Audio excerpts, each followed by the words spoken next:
What is good, guys? It's Ray J back with another video. And in this one, I want to break down what's going on with Tesla, SPY, Nvda, the QQQ, and a couple of other tickers. And break down what's going on with the earnings that just came out, what the news is saying about Tesla, what you should be watching for going into tomorrow, as tomorrow is going to be a very important day because of PCE data that's coming out. So I'm going to break down what is PCE data, how this could end up affecting the market, so what you should be watching for going into tomorrow. But before I break anything down, let me just mention a couple of things. I am personally not a financial planner, so take nothing I say as financial advice.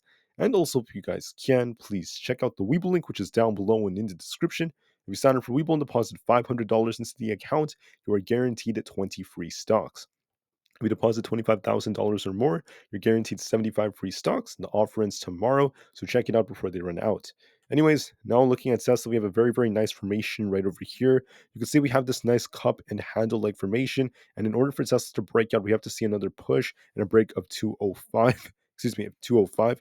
If we break 205 and we start pushing very, very strongly, we get a nice break from that. Tesla could easily make its way up to 210 plus, in my opinion, get closer to like 212. But if Tesla breaks down, we have these supports right here at 200, 198, not to mention this 195 zone. So the question is, what do I think Tesla will do? How is this going to be impacted? And you have to remember that we have a lot of data coming out for tomorrow, and that's going to have a big effect on Tesla, on SPY, the IWM, the QQQ, the NASDAQ, and the entire market essentially. So I first want to talk about the data before I break down these charts. And you have to remember that tomorrow is going to be Thursday, February 29th, 1 hour before the market opens, okay, at 8:30 a.m. Eastern Standard Time. We have a bunch of data coming out. This is going to be very important. Now, initial jobless claims is also coming out. It's not as significant in this case. We're expecting 210,000, but whether it is or isn't, it's not that big. What's going to be big is going to be PCE data. What is PCE? This is basically very similar to CPI, another important inflationary measure, and it's going to have a big effect on the markets because the Federal Reserve, tends to prioritize PCE. They tend to look at that a lot, and this is going to be very impactful. So for PCE, we can actually break this down in a lot more detail. We're going to be looking at it from this end right over here. First off, we have PCE for all items. This is like what the inflation rate was for all items based off this measure. We're expecting 2.4%, a slight decrease from before. If it's anything near that, we're going to be fine. If it's above this, it's not going to be as good. And then for core PCE year over year, we're expecting 2.8 to 2.9%, almost the same thing as what we got last time. So we're expecting core to be hotter. So we'll see what core looks like. Do we see a little increase? Does it end up meeting expectations? That's going to have a big effect on the entire stock market. And then later on, just to clarify, we also have the Chicago PMI report. Not as significant, but it might cause somewhat of a move at 9:45. This is important for understanding our economy, to understand our current gauge. And then later on, everything else is minor. We just have some Fed speakers like Bostic. We have a couple of others after that. Then we have Mester from the Fed giving a speech at 1:15. All the data will be kind of minor after that. The main time to be watching for is going to be 8:30 a.m., an hour before the market opens. All right, so what can I tell you about PCE? However, PCE is very important. It's coming out for the month of January, and we actually got CPI already for January, so this could give us some insights as to what PCE might end up looking like. So looking at the data, when CPI came out, okay, it already came out. For January, we saw a slight decrease in all items, which aligns with what we're expecting for PCE. So there's a very good chance PCE year over year is going to be as expected, in my opinion. I think that's most likely going to happen. But here's what kind of concerns me. This is what makes me a little bit less certain. Uh, excuse me. The fact that core CPI was basically the same as what we got last time. It was basically the same, didn't really change much. And that suggests that we might get something very similar with PCE. We might see the same PCE as what we got last time, around this 2.8 to 2.9%. If it's a tiny bit hot at 3%, that's not going to be good for the markets. So just be very, very careful. Now, I'm going to be going over more about this data in the charts in just a few minutes. Let's just go over some earnings. Then I'm going to break down a couple of things about Tesla. So, for earnings that just came out, as a reminder, we had Marathon, Snowflake, Salesforce, AMC, and just a few others. We also had like Paramount and a few others. And then for tomorrow, don't forget we have others out there such as like Celsius and a few others. We have like Best Buy and Dell as well. And Fisker is going to be a fun one to watch too, but we'll be watching to see what these end up looking like. But Wednesday, which is today, we have these earnings. Let's break these down in more detail. So, how did AMC do? In my opinion, AMC did okay, pretty well for earnings, but at the same time, is it really enough to really wow these investors and these other people that have very negative views of the company? Because it's very common for this company to get lots of criticism. So we'll see how this ends up going forward. It is kind of down right now in the after hours. But looking at the total revenue for 2023, it grew 23%, which is not bad whatsoever. So we're seeing a lot of improvement. The net loss improved from 577 million to 397 million. So a nice increase in that. The adjusted net loss was about 318 million. That's an improvement of $409 million. So what's happening for Q4 specifically? Revenue is up only 11%, which is not that big. So, there are other factors affecting them because of high interest rates and possible slowdowns. So that is not the best of things for them. It's just a slight growth, excuse me. And then for their net loss, it was about 119 million. It's a slight improvement by only about 30 million, which is not that big. Their adjusted net loss, that's actually the EPS per share was about 54 cents. That's a big improvement compared to what we saw in 2022. So overall, I'm seeing improvements, good earnings. I'd say it's pretty good, lots of improvements, but I just want to say that their full year guidance, it didn't really give us much insights on that. So not as great. And then with that being said, I mean, this is good and all. It's good that they're improving. I just want to give them a lot of credit. But unfortunately, they're not at a profit yet. And I think that that's what a lot of investors are waiting for. It's been a long time. We're waiting to see when they become closer to profitability, and we're going to wait and see what happens with their overall, improvements to be made. So I think that they did well. They're improving, which is good. But is this enough to wow investors and these traders? I think that it wowed some investors, but maybe not like the big investors out there. And then simultaneously, don't forget that with AMC, it's known for getting a lot of criticism, getting bashed, and there's a lot of manipulation in the stock, a lot of shorting that goes on behind closed doors. So I wouldn't be surprised if this thing is kind of red despite having decent earnings. Guidance was like decent, so we'll see how it goes for them. But just know that we need to see this thing get profitable for this thing to really take off. It's going to take some time to get there. They're getting closer, but it may take many, many earnings to get there. For another one, we have Salesforce. The shares ended up dropping because guidance was not too good. EPS was a beat, good EPS right here. Revenue was a beat, but their overall guidance was a little bit weaker than expected for the fiscal 2025. They're seeing adjusted earnings of $9.68 with $37.7 billion to $38 billion in revenue, only 8.6% growth. We wanted something much more than that. So that's the reason why this thing is down because of how their guidance was looking. For Mara, I call it Mara, even though like I think other people call it Marathon. I just want to mention that Mara is in a position where they had pretty decent earnings overall with good growth. But then if you look at how it's been moving, it's still a little bit red in the after hours because their guidance was not the strongest possible, just like what we saw earlier. They saw a nice increase in revenue, pretty good earnings overall for the fiscal year as well. So pretty good looking numbers from what I was seeing a beat on EPS. Revenue was pretty good, but their fiscal 2024 earnings were not the strongest, and that is what it is, guys. That's the reason why the share price is still down. Italy talks to Tesla, Chinese car makers in search for a second auto producer. And we're getting some interesting pieces of news for Tesla. There's been a lot of talk that Italy and 3 Chinese car makers have been trying to attract more manufacturers. If Italy is interested in this, can we see another manufacturing facility there? We'll have to wait and see. But honestly, guys, I can't promise anything about that. We're just seeing just some talks here and there, some rumors. Now, if something were to happen for Tesla, this could give them a closer access to more resources, which could be very beneficial, especially as they get closer to the Mediterranean. So that is something worth noting, at least for them. But unfortunately, nothing is confirmed just yet. Now, what else is making a lot of headlines would be some more news that came out which involved Elon Musk. I did talk about this news actually like earlier today. Uh, this is important because Elon Musk has made some very, very bold claims about one of Tesla's next models that should be coming out very soon. The long delayed, the notorious Tesla Roadster.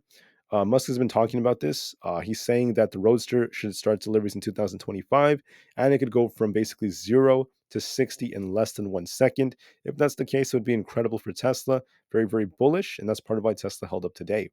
Volume is slowing down a bit at 99 million, but we'll see if this grows tomorrow as we have lots of data coming out. We saw short volume dropping to about 47%.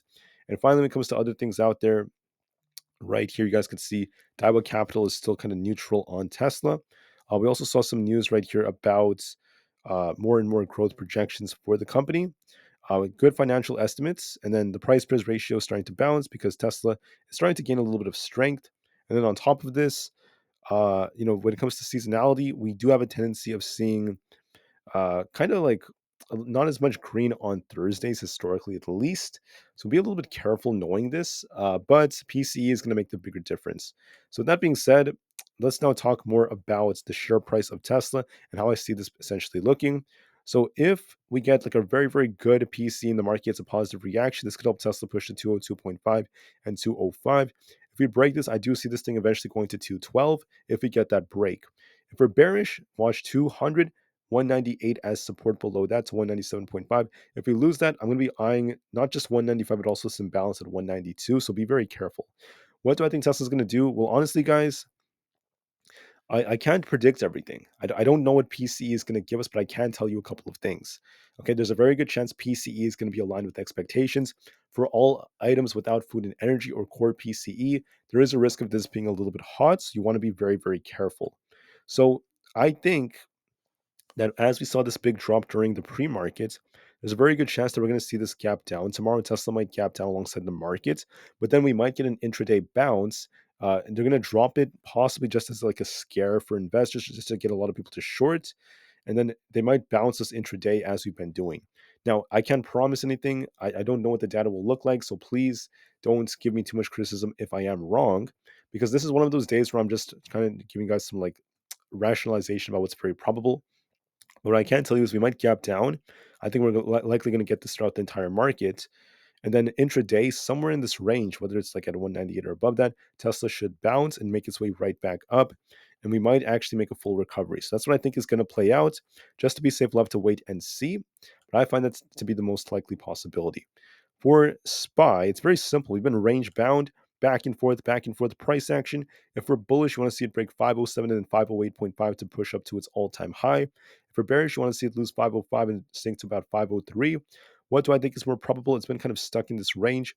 I think that is, excuse me, it's very possible that we see something very similar. We see this thing gap down to maybe like 503 or so. It also happens to align with our 4-hour 50 EMA at the 503 area. So I think we might gap down there. Then I think we're going to get a big bounce, and I think it's going to surprise a lot of people. Now, I could be wrong when I say that. I think that's the most likely possibility. So we'll wait and see.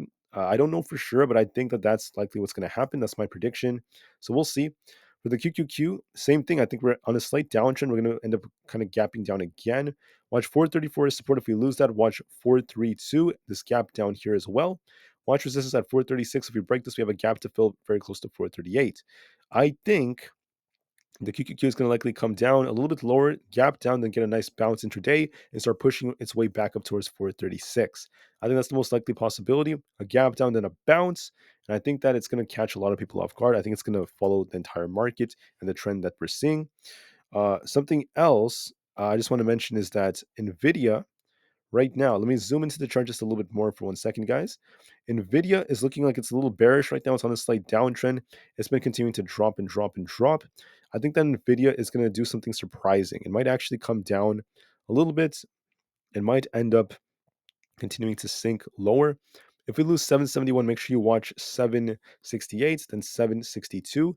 Watch 776 as resistance, then 782. We might gap down and then get a nice bounce and start pushing up towards this yellow trend line and approach the 780 area. So look for a little drop and bounce and see if Nvidia could get a breakout from here or not. For Apple stock, I'm seeing something very similar.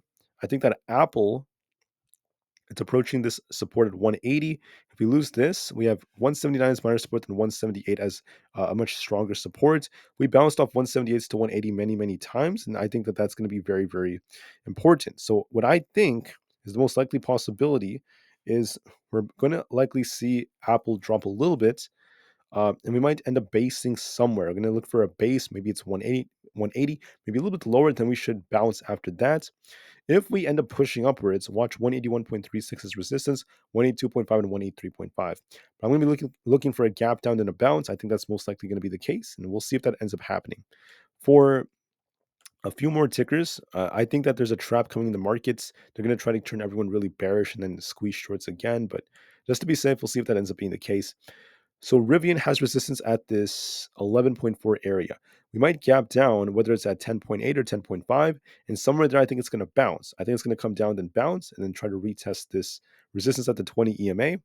For SoFi, this thing was pumping very nicely. Now it's coming down again. It might drop a little bit more. Watch 8.7 to 8.5 and 8.27. I think it's going to approach 8.5, and then we're going to see if buyers try to defend it. But I do see a little downside coming, so just be careful. For ARM, I'm going to be looking for a test of 129. If we lose this, a bigger drop is coming to 125. We'll see if we try to bounce or not. Watch 136 is resistance. I think it's going to drop lower than try to bounce. That's my prediction. For Super Micro, I know a lot of people like watching this. Watch 800 as support. If we lose this, we're going to be looking for the next support zone at 780 and see if we bounce off that. And then we have like 750 below that. We might drop a little bit, and we'll see. We'll see if we bounce or not. Excuse me, guys. But I think it's going to turn a little more bearish. We just lost our 4-hour 50 EMA, so watch that 800 test that's coming, followed by a drop if that fails, and then we'll see where it bases. It needs to base off 780 or lower than that. For Palantir, I see 24 coming, maybe even 23.6. We'll see what PCE brings. Does this cause a bounce or not? But I do think we're going to gap down then bounce. Technicals do support that, so we'll just have to wait and see. Russell 2000 is looking to me like it's going to test 201.7. If that fails, 200 is going to be coming next. So we'll see if we get this little retracement right here. I don't really see too many imbalances here. I do think it's very likely we test 200.9 as well, because that's where we have our breakout area. So we'll look for a little retracement and a bounce, looking a little bearish on the IWM, and then we'll see what happens after that. For a few more tickers, we have Microsoft. Microsoft is showing some weakness right here. It could retest 405, and we'll see if we bounce or not, a 404.